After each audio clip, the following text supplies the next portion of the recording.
The scene in the courtroom was filled with a rare sense of quiet apprehension, as Judge Edith H. Jones, one of the most highly esteemed and revered figures within the judicial establishment of the United States, prepared to deliver her verdict. For nearly 40 years, Judge Jones had managed an immense caseload with a combination of unwavering authority and an undeniable sense of responsibility, earning widespread admiration from colleagues, legal scholars, and the public alike. Her reputation as one of the most formidable and fair-minded jurists in the nation was solidified by her consistent display of judicial integrity and sagacious decision-making. However, that particular day marked a departure from the norm. Today, she was set to pass judgment on a case that had been at the forefront of national discourse and had, for a considerable time, sharply divided public opinion and political circles. The controversy centered on a recent statement made by Congresswoman Jasmine Crocketts, which appeared to challenge the traditional understanding of the constitutional framework that underpins the American judicial and legislative systems. As Judge Jones prepared to speak, her words carried the weight of decades of legal experience, an experience built on meticulous scholarship, rigorous analysis, and an unwavering commitment to justice. The proceedings began with the judge addressing the assembly, her voice steady, yet conveying the seriousness of her message.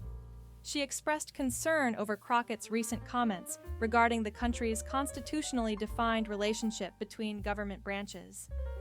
"Your recent remarks about our constitutional framework are troubling," she said, highlighting the potential threat these statements pose to the fundamental principles of American governance. She emphasized that such interpretations, if taken at face value, could severely undermine the balance of powers that the Constitution meticulously established. Her words made it clear that while local attorneys, journalists, and citizens had historically accepted the judiciary's role as a guiding beacon of the rule of law, the current situation threatened to set that delicate equilibrium off course. What happened next, however, was nothing short of extraordinary. Before the participants or even the audience realized, Jasmine Crocketts responded with a declaration that stunned everyone present. Her statement was delivered with remarkable precision and passion, leaving many in the courtroom momentarily speechless. Crocketts' reply was so powerful and succinct that it not only commanded immediate attention, but also turned the entire proceedings into a moment of profound political and moral significance. The intensity of her words ignited a wave of silent admiration and ignited a chorus of loud, enduring applause from the spectators, transforming the atmosphere in the courtroom from one of routine judicial debate to a compelling demonstration of civic virtue. This encounter went far beyond a mere legal reprimand. It symbolized a renewed sense of respect, humility, and the profound importance of public service, values that are central to the proper functioning of American democracy. Such moments, where the law and ethics converge in a singular event of clarity and moral courage, serve as vital reminders of why judicial independence and integrity are so crucial. They encapsulate the very essence of what sustains faith in American institutions, moments when character and principle shine brightest in the face of political pressure and societal challenges. As this historic clash unfolded, it was essential for viewers to understand that these instances exemplify the core qualities that uphold democracy itself. To witness such dialogue, where the highest legal authority and a fearless elected representative engage with honesty and conviction, is to see the very principles of governance in action. These are the moments that reinforce confidence in the system, ensuring that the rule of law remains sacred, revered, and resilient amidst shifting political tides. At the very heart of this pivotal event were two remarkable women, each representing a different facet of U.S. leadership and judicial strength.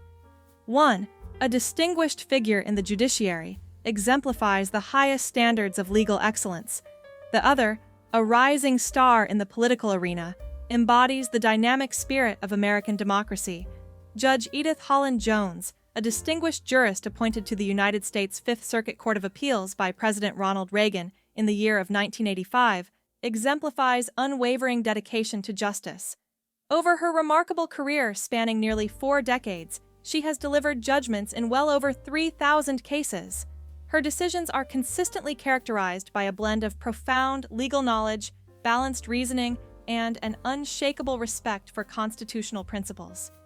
Now, at the age of 74, Judge Jones remains a formidable presence in the judiciary. Her reputation is rooted not only in her extensive experience, but also in her unique ability to combine rigorous legal analysis with a rare sense of moral clarity. Her background reflects her roots in Philadelphia, where she was raised in a household grounded in strong, ethical values. Her academic journey led her first to Cornell University and subsequently to the University of Texas School of Law, where she distinguished herself as one of a very limited number of women in her graduating class. Throughout her illustrious career, she has become renowned for her sharp intellect, precise legal style, and unwavering conviction that a robust and independent judiciary is vital to preserving the American way of life. Recently, however, Judge Jones has expressed growing concern over the increasing political assaults targeting the courts. She has watched with a mixture of worry and dismay as certain politicians openly questioned the legitimacy of federal court rulings that do not always align with their own agendas. Her apprehension stems from her deep understanding of the importance of judicial independence, which is fundamental to maintaining the checks and balances that protect individual freedoms and uphold the Constitution. She recognizes that political interference threatens to erode the credibility and the moral authority of the judiciary, an institution that, for generations, has served as a cornerstone of American democracy. Yet, despite these challenges, she remains committed to her duty, aware that moments like the recent confrontation in court, where law, ethics, and courage intersect, are precisely what reaffirm public trust. These episodes serve as vital reminders that the integrity of the judiciary must be defended fiercely whenever threatened, and that the principles of justice and fairness must always take precedence over fleeting political gains. In her eyes, this ongoing struggle is not only about legal interpretation, but also about safeguarding the very soul of the nation. In conclusion, the encounter we have just witnessed, the exchange between a seasoned federal judge and a spirited congresswoman, was more than a simple courtroom dispute. It was a powerful testament to the enduring resilience and moral fiber of the American legal system. It reflected the fundamental values that still underpin the nation's democracy, values of integrity, respect, and unwavering dedication to truth. These are the virtues that inspire confidence and hope, reminding us all that, even in turbulent times, the rule of law continues to serve as the guiding light for the United States of America. In the midst of a political landscape constantly teeming with noise and differing opinions, there emerged a figure whose words and actions stirred both admiration and controversy. Jasmine Crockett, a woman whose name was becoming increasingly familiar in the corridors of Congress, held an authoritative presence that seemed almost inevitable given her extensive background and uncompromising stance. At the age of 43, this native of Texas had carved out a reputation as an ardent advocate for civil rights, someone deeply committed to defending the rights of those who often fell through the cracks of systemic injustice. Her career, built upon years of activism and dedication, positioned her as a trusted voice within the realm of social justice, earning her recognition as a resilient defender of the underserved and marginalized communities. Crockett's journey to the congressional halls was marked by a fierce determination to challenge and overturn deeply rooted inequalities that had persisted for decades. Her advocacy aimed at reforming structures that perpetuated discrimination and imbalance, and her public appearances frequently reflected her unwavering commitment. She was perceived as a confident, assured advocate, an individual whose integrity and conviction resonated with many who believed in the cause of equitable justice. Her reputation as a straightforward supporter of civil rights and systemic change was well-earned and widely acknowledged within political and activist circles alike. However, recent developments and her more outspoken positions had sparked a noticeable shift in her relationship with certain segments of the political community and the broader legal establishment. During public hearings and televised appearances, Crockett had voiced strong criticisms of some federal judicial decisions. She criticized certain rulings as outdated, what she called anachronistic, arguing that some courts were more often hindering progress than promoting justice. She suggested that some judicial bodies had become obstacles, impeding the march toward genuine fairness instead of facilitating it. Her comments, while praised by her supporters for their courage and honesty, drew sharp rebuke from others who viewed her remarks as inappropriate challenges to the authority of the courts and the established order. This marked a period of tension and debate within the political and legal spheres. Supporters saw her statements as necessary calls for reform, starkly highlighting the urgent need to address systemic issues that persisted in the judicial system. Opponents, however, believed her words crossed the boundaries of civil discourse, risking undermining respect for the rule of law and the independence of the judiciary. As the controversy intensified, whispers grew louder that her candidness, although admirable to many, might be causing a rift with more traditional legal circles. Amidst these conflicting opinions, an established pattern had begun to emerge. Crockett's outspoken stance was attracting attention and stirring debate about the proper relationship between legislative voices and judicial authority. Some called for the bar associations, professional organizations representing lawyers and judges, to intervene. They argued that discussions about judicial decisions should refrain from personal criticisms or public confrontations, reminding participants of the importance of maintaining decorum during the formal sessions of the Federal Administrative Conference held annually. This gathering, an important venue where judges, attorneys, and sometimes senior officials convened, traditionally served as a forum for discussing pressing issues within the legal system and exploring avenues for reform. In this context, Crockett had been invited to speak on the topic of criminal justice reform, a subject she was passionate about and believed to be essential for the progress of society. Her participation promised both a moment of recognition and a potential turning point in her advocacy career. Her speech was carefully prepared, aimed at addressing the deep-seated problems related to sentencing disparities, deplorable prison conditions, and the urgent need for profound systemic reform. She approached her audience with a genuine conviction, presenting her ideas with a clear and well-researched argument that highlighted the critical nature of these issues. As Crockett took the stage, it was evident that her presentation was more than just a routine speech. It was an impassioned plea for change. Her words were delivered with a palpable energy, capturing the attention of everyone present. She spoke of the injustices faced by countless individuals caught in the complexities of the criminal justice system, those who often suffered under harsh sentences, endured in overcrowded and underfunded prisons, and faced systemic barriers designed to perpetuate inequality rather than eliminate it. Her tone reflected deep concern and unwavering dedication, emphasizing that reform was not merely an option, but an urgent moral obligation. For the initial part of her speech, Crockett outlined her legislative priorities, emphasizing the necessity of addressing sentencing disparities and improving prison conditions. Her words resonated with listeners who shared her vision of a more equitable and humane justice system. She detailed her aspirations for meaningful reform, aiming to reshape policies and practices to ensure fairness and dignity for all individuals affected by the system. Her words drew nods of approval from her supporters, who appreciated her honest critique of existing flaws and her clear articulation of the path toward justice. But approximately 15 minutes into her discourse, a noticeable shift occurred. Her tone grew more intense, her passion boiling over into a more forceful expression of her views. She asserted that, in her perspective, two federal judges, whom she identified, were entrenched in outdated modes of thinking that no longer aligned with modern society's evolving understanding of justice and fairness. She argued that their interpretations of the law needed to evolve, an essential progression as the societal conscience matured and new standards for equity took hold. Her voice echoed with conviction, compelling the room to listen carefully to her critique. As she continued, the courtroom filled with a subdued murmur, a mixture of surprise, discomfort, and curiosity.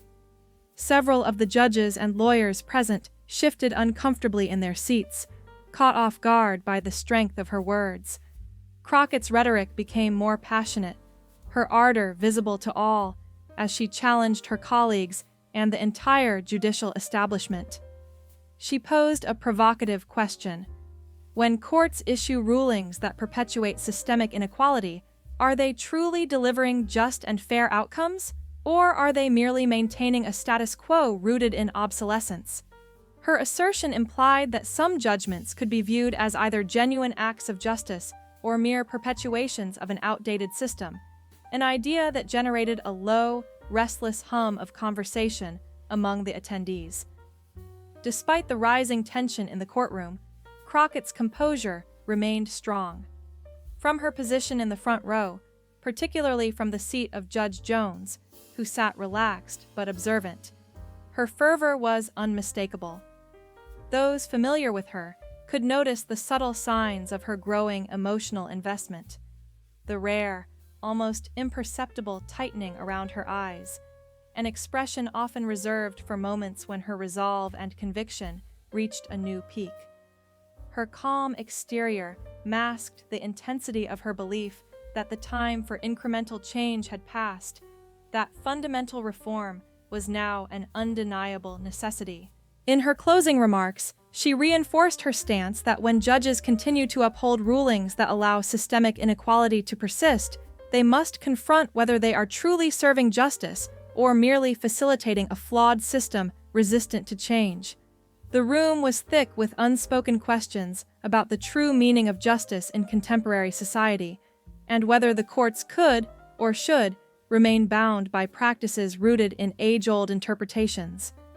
Her passionate challenge left her audience contemplating the delicate balance between respecting judicial authority and demanding fresh perspectives grounded in fairness, equity, and moral responsibility.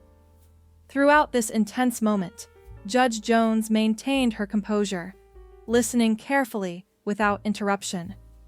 Yet, those who observed her closely detected a subtle but significant change, a brief, almost unnoticeable narrowing of her eyes, suggesting that beneath her calm surface, her thoughts were stirring. It was as if Crocketts' words had ignited a spark of reflection within her, hinting at an internal conflict, a recognition that perhaps her own views, as well as those of her colleagues, might need to evolve in step with society's growing understanding of justice and equality. This scene from that morning session within the federal conference atmosphere encapsulated a powerful act of advocacy, one that underscored the importance of open, honest dialogue about the direction of justice and the role judges and lawmakers play in shaping a fairer society. It was an illustration of how passionate expression, even when controversial, can challenge entrenched ideas, stimulate debate, and ultimately push institutions toward meaningful reform. Once, in the intricate arena of the judiciary, a young and eager apprentice named Crockett found herself embroiled in a situation that tested her understanding of justice, authority, and the delicate balance of power within the legal system. Her role was often misunderstood as merely following the prescribed procedures. But, as she learned over time, the courtroom was a place where the fabric of justice was woven with threads of experience, wisdom, and a keen sense of fairness. Her convictions about the importance of accountability and integrity in decision-making had been shaped by her dedication to the pursuit of truth and her firm belief that a true judge's role extended far beyond mere application of laws. It required an unwavering commitment to fairness, especially toward those most vulnerable. The atmosphere in the courtroom that day was thick with tension, a reflection of the serious debates swirling around the legitimacy of judicial authority and the responsibilities attendant upon those who serve as guardians of the law. A certain controversy had arisen recently, an argument that cast a shadow on the traditional understanding of judicial independence and the role of the courts within the broader social contract. Some voices questioned whether judges should operate solely within the boundaries of constitutional and legal precedents, or whether their decisions should sometimes be influenced by public outcomes and societal needs. This tension had contributed to a charged environment where every word and gesture could carry significant weight. What had initially begun as a routine exchange, an assertive assertion of legal principles, gradually escalated into a far more direct confrontation. The participants, now visibly tense, exchanged looks that betrayed the seriousness of their disagreement. It was clear that the discussion was reaching a pivotal moment, one that could determine the future perception of judicial authority and its limits. Anxiety and anticipation coursed through the room as everyone sensed the importance of what was unfolding. At the center of this intense exchange was Judge Jones, a woman of considerable experience who, after years of service on the bench, was well acquainted with the weight of responsibility her position represented. At the age of 74, she still carried herself with quiet authority, her demeanor illustrating the depth of her commitment to justice. Rising from her seat with calm deliberation, she moved gracefully toward the podium, the room falling silent in reverence and expectation. Her presence commanded attention, not merely because of her age or position, but because of the dignity and careful gravity she brought to her words. "Congresswoman Crockett," Judge Jones began, her voice steady yet measured, "I acknowledge your dedication to reforming the legal system and improving access to justice. However, I must also address and clarify some concerns about the implications that arise from your recent remarks." Her tone, while respectful, was unmistakably firm.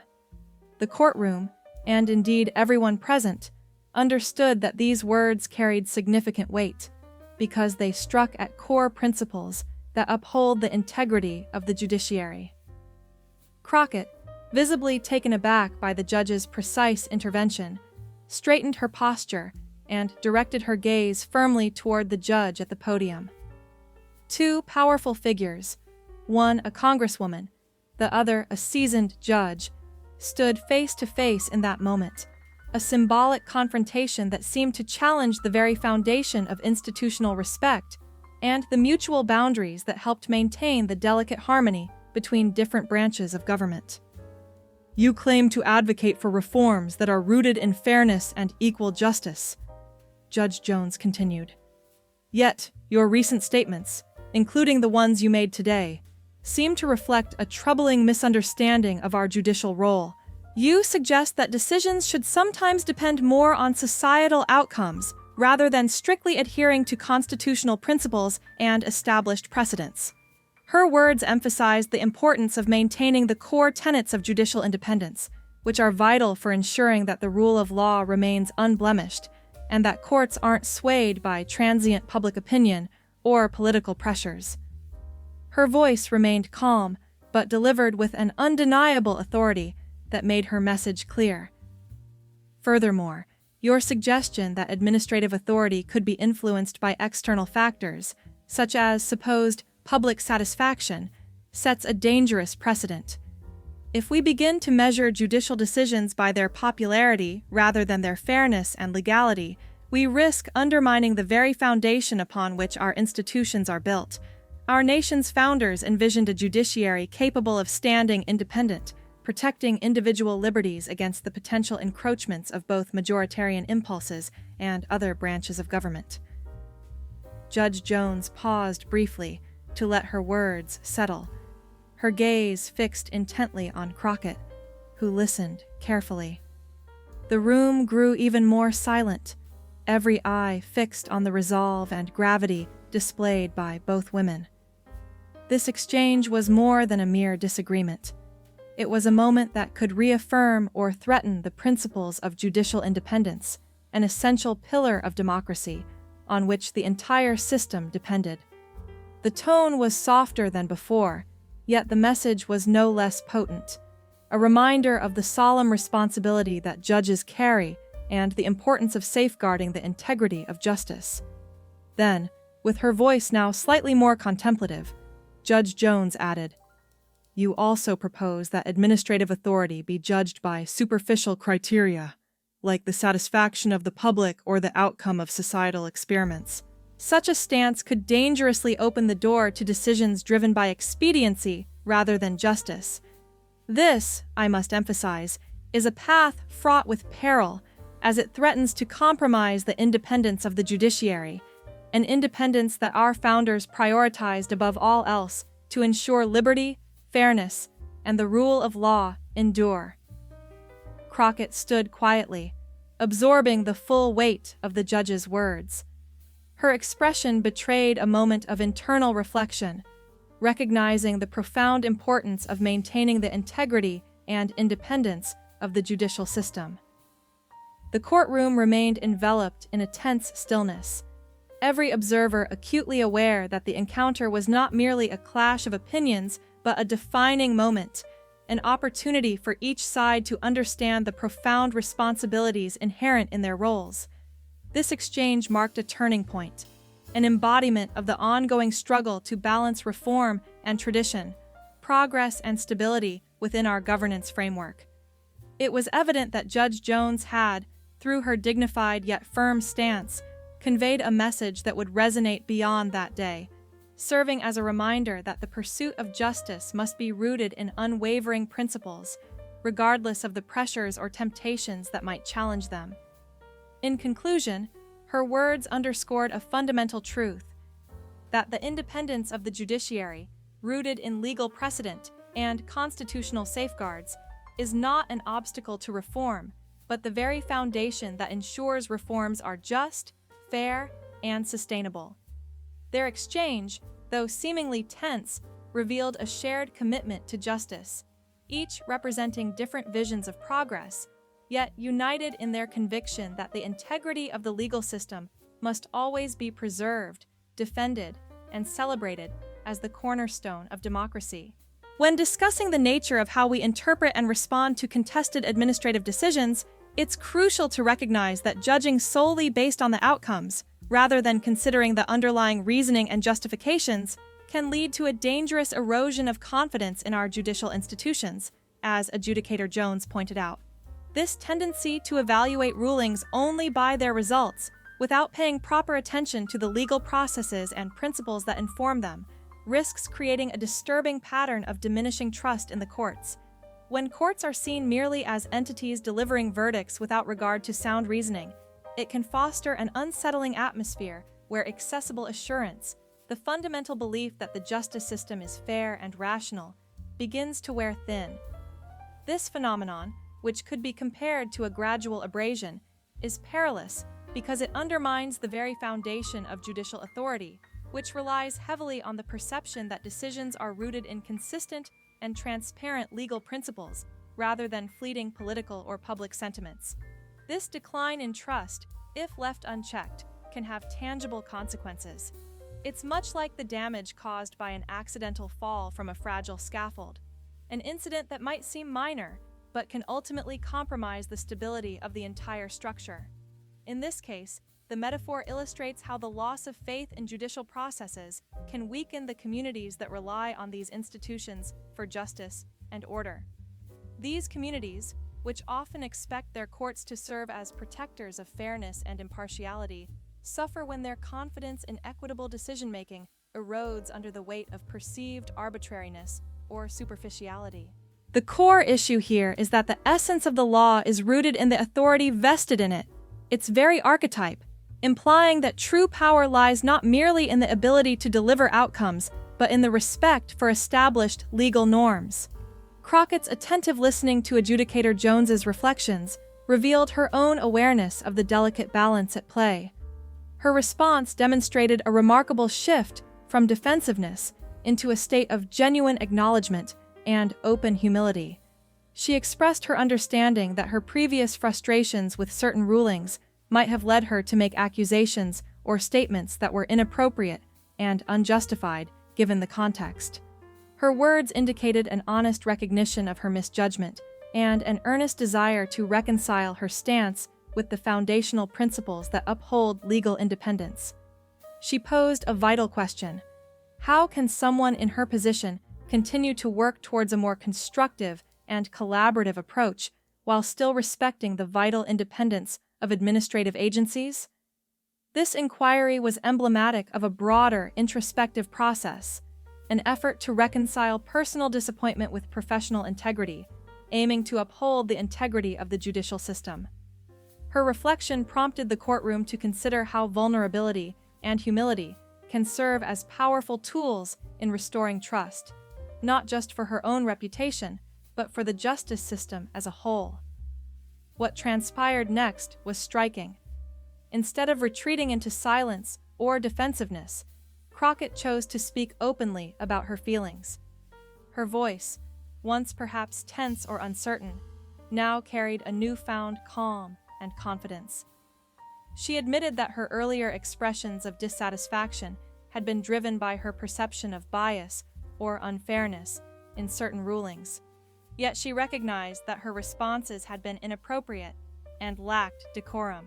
In her own words, she admitted, "I should have known better," emphasizing that she ought to have remembered that the bedrock of our legal system rests firmly on its independence, not on the whims of public opinion or short-term trends. She acknowledged that her earlier stance reflected a misjudgment, but this acknowledgement was more than mere words. It was a profound act of humility. Her shift in tone was remarkable. What had initially seemed like a contentious dispute evolved into a genuine exchange rooted in mutual respect and understanding. The atmosphere in the courtroom transformed from one of tension to one of reflection, a subtle yet powerful testament to the capacity of sincere remorse and humility to foster reconciliation, even in a setting of high stakes. Many senior legal professionals, including experienced attorneys watching the proceedings, later stated that they were moved almost to tears by Crockett's candor. Her words touched a raw nerve and revealed a deeply honest moment that was rare to witness in the often formal world of judicial proceedings. The moment felt like a rare breach in the typical veneer of courtroom decorum, a genuine display of human vulnerability that resonated with everyone present. For some, it seemed to remind them of the core values that underpin justice: fairness, humility, and the willingness to admit imperfection. Following her expressive apology and reflection, Adjudicator Jones approached the podium once more. Her appearance was quiet but poignant, that quiet dignity of someone who has patiently endured, who has carried the weight of responsibility with solemnity. Her steady departure from aesthetic or superficial appearances to a more sincere, almost mentorship-like presence radiated a quiet authority and calmness, signaling her readiness to move forward with a sense of mutual understanding and renewed respect. The stillness in the courtroom was palpable. Even the most detached observers felt the significance of this moment, a testament to how personal humility can elevate the entire judicial process, transforming what could have been a moment of controversy into one of authentic connection. The Congresswoman's unwavering attention offered a powerful reminder of the vital role that our independent institutions play in preserving the integrity of our democratic system. Her display of courage, admitting to mistakes openly, even when such admissions might be unconventional or risky within her position, demonstrated a rare kind of humility and resilience. She paused for a moment, allowing her words to settle and resonate, before emphasizing that a genuine commitment to justice requires that we continually direct our efforts and energies toward the right goals. For her, ensuring that our legal and institutional framework functions correctly and fairly is fundamental, a cornerstone in the ongoing process of evolution and reform within our society. She went on to explain that the legislative body, what one might call the Assembly of Representatives, serves a crucial and analytical function in the process of amending and shaping laws. These laws, though designed to serve the public good, often require careful scrutiny and adjustment to truly meet the needs they aim to address. Her point was clear. The true challenge does not lie solely in setting goals or ambitions, but rather in the methods and strategies employed to implement those goals effectively. It is the approach that determines whether reforms are meaningful or superficial. Crockett listened carefully, her thoughtful expression reflecting her deep engagement. Her usual confident tone had softened. Her speech no longer carried the accent that might have once sounded assertive or even stern. Instead, it reflected an openness to understanding and learning. When the judge, Judge Jones, was asked if she could offer guidance on how to champion reforms one believes in, while still respecting the vital independence of administrative agencies, her response revealed a rare insight. She acknowledged that the moment shared was extraordinary. A sitting member of Congress seeking advice from a federal judge about the best way to do her job in a manner that remains both principled and effective. This interaction marked a truly remarkable moment, one that resonated deeply within the courtroom. It was not merely a routine exchange. They were engaged in a meaningful dialogue about the core principles of governance. The presence of a federal judge offering counsel on how to uphold constitutional integrity while pursuing reform underscored the importance of cooperation across branches. The atmosphere was tinged with a palpable sense of humility and purpose, highlighting how the very foundations of our legal and institutional systems are designed to foster such exchanges. The sense of humility was both visible and immediate in the judge's demeanor. Her admission of vulnerability, her acknowledgement that there is room for improvement, was reaffirmed by an emotional and spontaneous reaction from the audience. A group of onlookers, perhaps lawyers or officials, later expressed that they had never encountered such pure sincerity, such genuine clarity in official discourse before.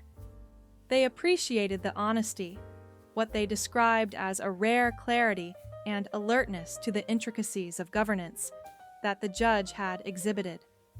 During this exchange, Judge Jones looked at Crockett with a gentle smile, one that softened her usually stern features and conveyed warmth. She addressed the Congresswoman with genuine respect and a tone that felt supportive. "Congresswoman," she began, "I would be glad to help you understand how genuine progress and the safeguarding of institutional integrity can align harmoniously rather than oppose one another." Judge Jones then explained something fundamental about the nature of government institutions, how they are interconnected, and how their functions complement each other. This was not just verbal reassurance. It was a reminder that each branch of government has its own role and responsibilities, which must be respected and understood. She highlighted that each segment of government, including the legislative and judicial branches, is tasked with analyzing and addressing complex issues by applying laws that are rooted in the Constitution. These laws serve as both guidelines and constraints, ensuring that the entire system remains balanced and that power is not concentrated or abused. She pointed to the hall of decisions displayed prominently on a wall in her chambers, decisions that historically had been challenged for upholding injustice. These examples underscored a critical point. The goal of adjudication is not to endorse or reinforce injustice, but to evaluate whether laws require change in light of justice and fairness. Her role, she told Crockett, was to assess whether existing laws are consistent with the principles of justice and whether they need to be reformed, always respecting the boundaries set by the Constitution and never overstepping into areas beyond its scope. Her words conveyed a deep understanding that institutions must constantly adapt and evolve. The purpose of reform is not to dismantle rules arbitrarily, but to improve them while respecting the fundamental boundaries that define their authority. This includes a careful review of laws that may inadvertently perpetuate inequality or unfairness, and deciding whether and how such laws need to be changed to better serve justice. All this, she explained, must be done without crossing institutional lines. That delicate balance requires wisdom, patience, and clarity. Crockett listened intently, her mind absorbing the profound lessons about governance and the importance of maintaining the rule of law. She prepared detailed notes, small, carefully written entries, no longer viewing her as merely an eager legislator, but as an apprentice seeking a deeper understanding of the bigger picture. Her notes did not reflect a desire to aggressively challenge or oppose. Rather, they revealed an earnest curiosity, a wish to comprehend the complex interplay between legislative initiatives and judicial review. As she observed the judge's explanations, Crockett's thoughts turned to specific issues, such as sentencing disparities, that she believed to be unjust. This moment prompted her to recognize that systemic inconsistencies and disparities within the legal system require careful examination and correction. Her humble act of taking notes was not just an academic exercise, but an indication of her genuine commitment to improving the system, guided by the wisdom imparted during this extraordinary exchange. It was a vivid reminder that effective reform depends on understanding, respect, and a shared dedication to justice, traits that both branches of government must uphold to serve the public effectively. My primary focus must be directed toward advocating for changes in the sentencing laws themselves, rather than merely criticizing the legislative board responsible for enacting the overarching guidelines. This distinction is vital and should be kept clearly in mind. As Adjudicator Jones nodded in agreement, her expression lit up with confidence and understanding. Her response was delivered with a bright, affirming tone, emphasizing her firm belief that the real challenge lies in working within the system to improve its foundational rules, rather than simply condemning those who create them. She explained that her support for a truly independent administrative body, symbolized by the gift of an 18-karat account for administrative independence, was grounded in her conviction that such an entity could serve as a safeguard against hasty or ill-considered reforms that might otherwise impair the integrity of the judicial process. Adjudicator Jones elaborated further, emphasizing that her task is to ensure that the authority overseeing judicial decisions remains firmly rooted in genuine independence, free from undue influence. She highlighted that personifying this ideal involves trusting that the board, which manages the implementation and oversight of laws, must be absolutely committed to reform processes that are both transparent and rooted in established procedures. Such reforms are essential, she stressed, because they allow us to address the deficiencies of existing laws effectively without resorting to superficial or politically motivated changes. Her words conveyed her firm belief that these reforms should not be wielded as tools for partisan politics, but should instead flow naturally through the robust and well-designed institutional mechanisms that govern our system. She paused then, her honesty stark and compelling, revealing her extensive experience spanning over 37 years, watching the evolution of laws within this very institution. Throughout her career, she had observed how even the most well-meaning statutes could lead to unintended consequences that complicate the administration of justice. Her voice grew steadier as she expressed her conviction that many of her colleagues in the legal community would willingly support reforms aimed at addressing these issues, if only they came through the proper channels. Such changes, she pointed out, must derive from established, sound procedures rooted in institutional strength, not from political pressures designed solely to sway administrative decisions in favor of particular interests. The room grew tense as Crockett, ever attentive, watched the exchange closely, her facial expression reflecting the weight of her thoughts. She understood well that her assertion, that boards and legislative bodies must collaborate harmoniously rather than act as adversaries in reforming the system, resonated deeply with the core principles of good governance. It was a reminder that the system's integrity depends on mutual respect and constructive cooperation, not on opposition driven by bitterness over results. Adjudicator Jones confirmed this, nodding with a nod that signaled her unwavering agreement. She acknowledged, with a respectful tilt of her head, that recognizing the roles of different branches of government is vital, and that fostering understanding rather than conflict is key to effective reform. Her words carried a tone of calm resolve, symbolizing a desire for a more balanced and respectful approach to governance, one that remains committed to the built-in checks and balances embedded in our legal framework. The atmosphere in the courtroom shifted, transforming from tense debate into a lesson in institutional integrity and mutual understanding. The dialogue had evolved from a fiery confrontation into a masterclass on governance, one that underscored the importance of respect among branches of government and the rejection of any temptation to wield power oppressively or unilaterally. Adjudicator Jones, voice now imbued with a newfound sense of confidence, declared her intention to fundamentally change her approach to discussing and interpreting administrative decisions. From that moment onward, her professional focus would shift toward advocating for legislative reforms aimed at improving the existing laws, rather than criticizing the judiciary or the administrative bodies responsible for executing them. She expressed her sincere hope that her colleagues would accept her renewed commitment by recognizing her accountability and willingness to support positive change. She also took a moment to extend her apologies, emphasizing that in the past, her remarks might have come across as disrespectful or dismissive to colleagues within the legal community. She acknowledged that those of us who serve in public office bear a special responsibility to treat others with respect and fairness, and that she could have expressed her concerns more thoughtfully. Her words reflected humility, acknowledging that the legal professionals and officials who work tirelessly within this system deserve better treatment and support. Her nodding in approval conveyed her genuine appreciation for the gravity of her commitments. Crockett, beyond the immediate courtroom, received these words of acknowledgement with warmth and sincerity. She recognized the importance of this moment, affirming that her dedication and efforts are both praised and deeply appreciated by all present.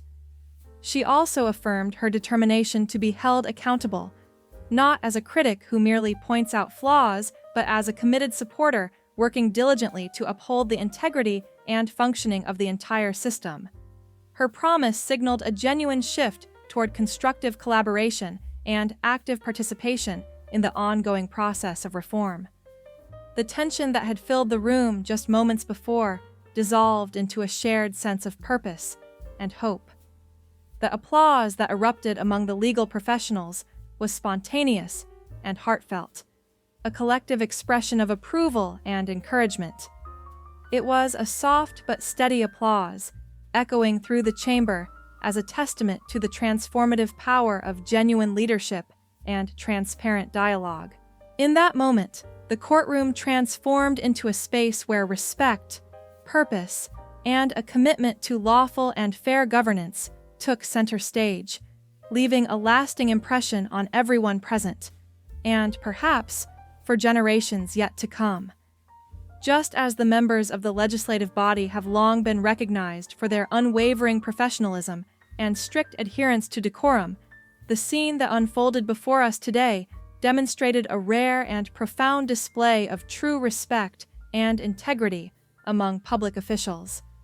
Judge Jones, a respected figure in the judiciary, calmly and steadily accepted the recognition bestowed upon her with an air of humble appreciation.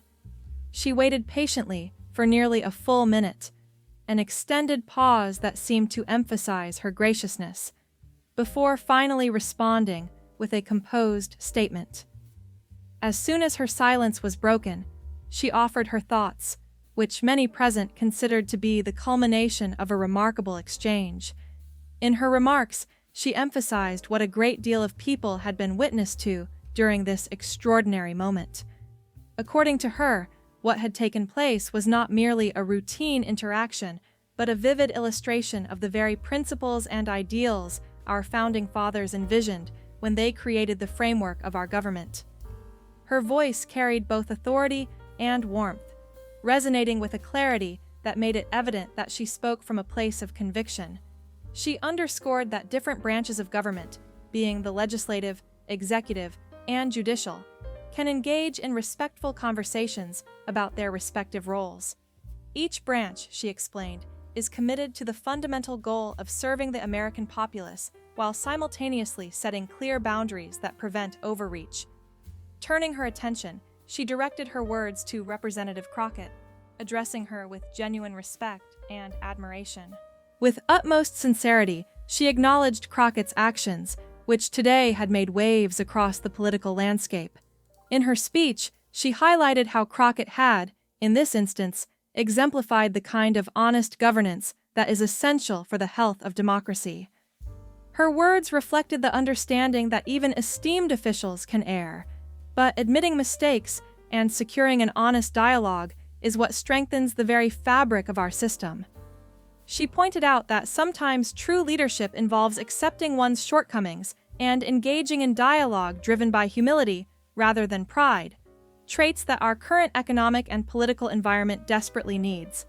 As the session drew to a close, marking the end of an ordinary matter, yet an extraordinary moment, something unexpected occurred that captured everyone's attention. Several other members of the assembly approached Crockett in a show of support and respect. They extended their hands, shook her firmly, and expressed their admiration for her humility and renewed commitment to the core principles on which the government rests. This gesture was not merely symbolic, but signaled a collective acknowledgement that the trust necessary for effective governance can be rebuilt through civility and mutual respect. The audience's reaction was immediate and overwhelmingly positive.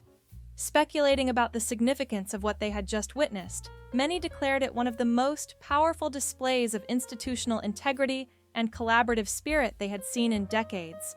It was a moment that transcended party lines, illustrating how honest dialogue and willingness to admit fault can transform conflicts into unity. Footage of Crockett responding graciously and Judge Jones's thoughtful reply quickly spread across social media platforms, where millions of viewers from all corners of the political spectrum reacted with applause and commendation. What made this particular event so impactful was its rarity in today's polarized climate. In an era increasingly characterized by bitter partisan battles, personal attacks, and frequent accusations of dishonesty, it was almost surreal to witness a sitting congresswoman openly acknowledging a mistake and acting with humility, while a federal judge responded with dignity and grace. This exchange, rooted in civility, seemed to reaffirm that such respect and openness, though seldom seen, are still possible in American politics. Soon after, many prominent news outlets circulated stories emphasizing the importance of this moment. Their reports highlighted how Crockett's sincere humility, combined with Judge Jones's wise and measured response, exemplified the kind of interbranch cooperation that is vital for a healthy democracy. Experts and commentators from across the ideological spectrum hailed it as a classic example of how government branches should collaborate, with mutual respect, honest dialogue, and a collective commitment to fundamental principles. Observers noted that the scene defied the usual narrative of confrontation and discord, instead revealing a glimpse of what could be achieved when individuals choose humility over hostility. Renowned institutions, such as Harvard Law School, and leading legal scholars remarked on the significance of what had transpired. Professor Lawrence Tribe, a prominent voice in legal education, described Crockett's actions as a display of true political courage, illustrating that acknowledging one's errors can be a sign of strength rather than weakness.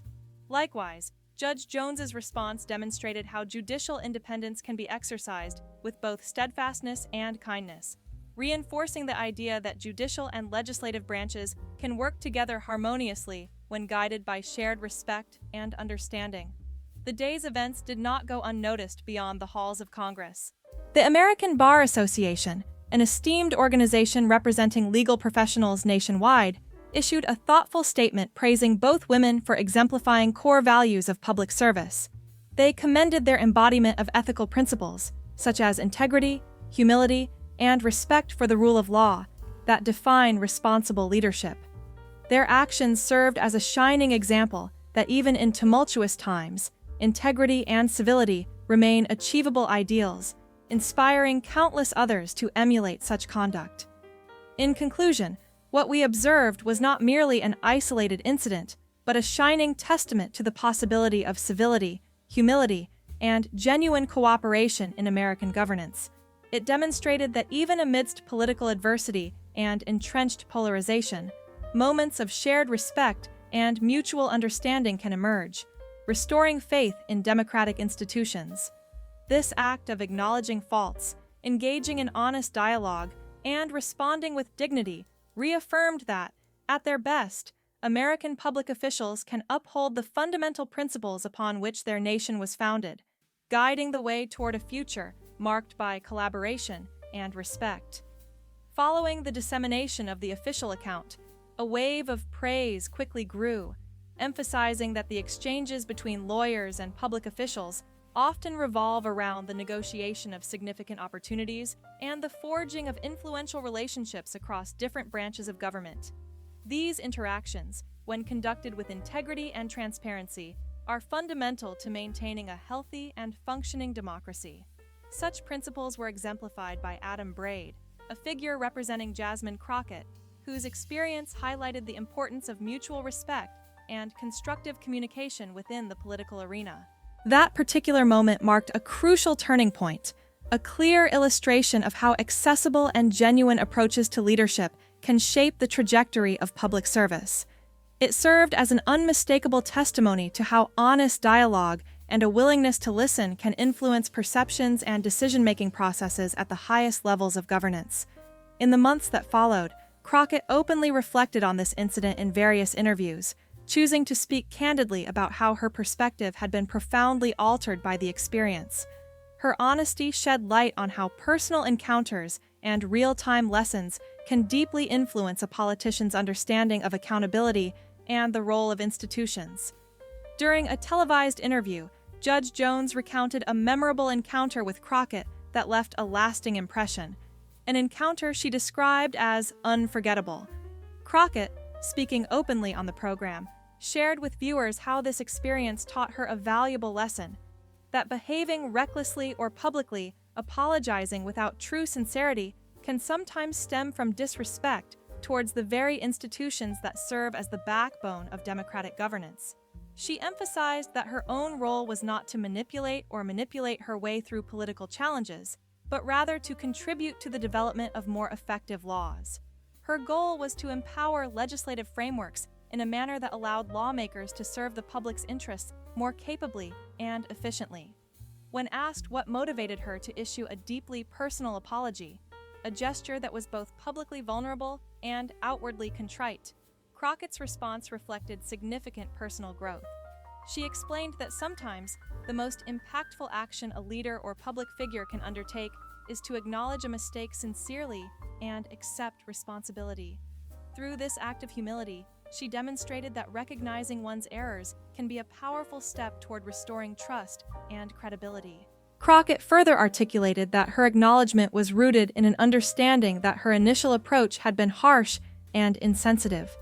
She focused on the core principles that she cared about most, namely fairness, justice, and the integrity of her work.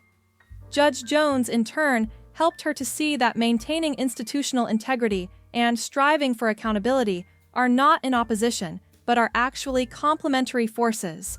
Together, they form the essential pillars that uphold a robust democratic system. In her subsequent public reflections, Judge Jones elaborated on how pivotal that moment was for the health of American democracy. She described it as a defining instance that demonstrated how the actions of Congress members, when driven by a genuine desire for reform and understanding, can serve to strengthen the entire democratic framework. Congresswoman Crockett's demonstration of humility and willingness to learn exemplified the very qualities needed in leadership, namely, the readiness to grow, adapt, and prioritize the collective good over personal pride. This incident underscored a fundamental truth, that leadership within government functions best when it recognizes the importance of respectful dialogue and mutual recognition of each branch's role. Respecting the separate yet interconnected responsibilities of different officials ensures a system based on collaboration rather than confrontation. Today's exchanges proved that constructive conversations, centered on sincere engagement and shared purpose, can coexist peacefully alongside efforts for meaningful change and reform. Furthermore, the ripple effects of their dialogue resonated beyond the courtroom, inspiring educational institutions. law schools across the nation began to incorporate footage of this exchange into their curricula, leveraging it as a prime example of the importance of respectful interbranch communication and effective dialogue. Political science professors viewed the interaction as an exemplary model of how the principles of respectful debate and negotiation should influence political behavior.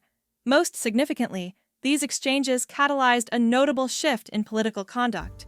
Observers noted that the example set by Crockett and Judge Jones encouraged many others in political circles to reconsider their own approaches, moving away from adversarial tactics toward more collaborative and constructive engagement. Over subsequent weeks, numerous lawmakers re-examined their own rhetoric and strategies, inspired by this demonstration of integrity and heartfelt accountability. Approximately 6 weeks after their first shared appearance, Crockett and Judge Jones appeared together once again at a major national law symposium dedicated to discussing advocacy, reform, and institutional responsibility. Their joint presentation marked a remarkable transformation. What was once perceived as an unlikely clash of personalities had evolved into a symbol of cooperation and mutual respect. Their dynamic, once marked by conflict, now stood as a testament to how adversaries can become allies through understanding and shared commitment to democratic principles. Their discussion on how government branches can work together harmoniously, emphasizing the importance of advocacy, systemic reform, and institutional accountability, resonated deeply with the audience, earning standing ovations from legal and political professionals alike. This event was widely hailed as a model example, illustrating the ideal way in which government entities should collaborate, centered on open dialogue, shared goals, and a collective dedication to serving the public good. Overall, their story underscored the transformative power of honest communication and principled action within the complex machinery of American democracy. Certainly. Here's a deeply reworked and expanded version of the original text, rewritten in fluent, polished English, with careful attention to clarity, cohesion, and nuance, while maintaining all core ideas and enhancing their elaboration. What I gained from the exchange between Judge Jones and Congresswoman Crockett was a profound lesson about true progress and the foundations upon which meaningful change must rest. It became clear that genuine improvement, or what some might call authentic progress, begins fundamentally with compassion and a sincere commitment to the right processes, those that are properly aligned with justice, respect, and integrity. It's impossible to build stronger, more resilient institutions solely by unsettling or undermining the very principles that serve as their bedrock. Instead, solid support for enduring systems comes from nurturing their core values and ensuring that their foundational principles remain intact. During their public interaction, Judge Jones momentarily appeared to reconsider his stance, ultimately recognizing and embracing Crockett's perspective as a leader. This shift was not merely superficial. It reflected a deeper understanding that sincere development, be it in societal, institutional, or personal terms, can only be achieved when there is harmony between progress and the fundamental accountability that keeps institutions stable. Crockett, in turn, demonstrated convincingly that caring innovation and institutional strength are mutually reinforcing. They can propel one another forward in ways that are both meaningful and equitable. She openly articulated that since she entered public service, her dedication to advancing progress has become both more impactful and more rooted in the recognition of inherent boundaries, the intrinsic limits that safeguard fairness and stability. Her words underscored the importance of respecting those limits as essential to achieving sustainable improvement.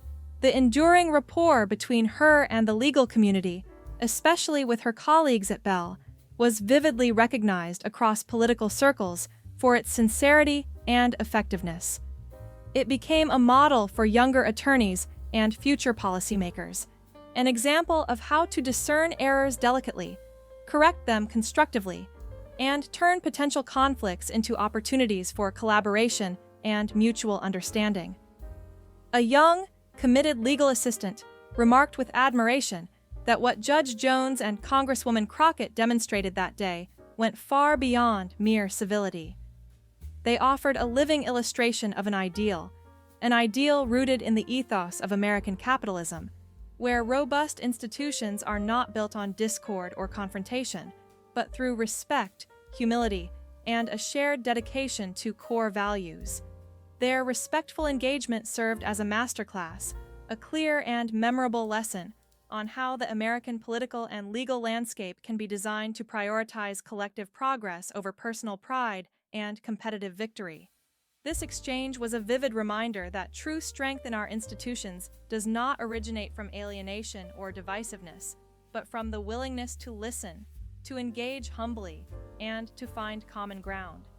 It emphasized that collaboration grounded in mutual respect and a genuine sense of shared purpose fosters resilience and progress far more effectively than petty conflicts or ego-driven disagreements.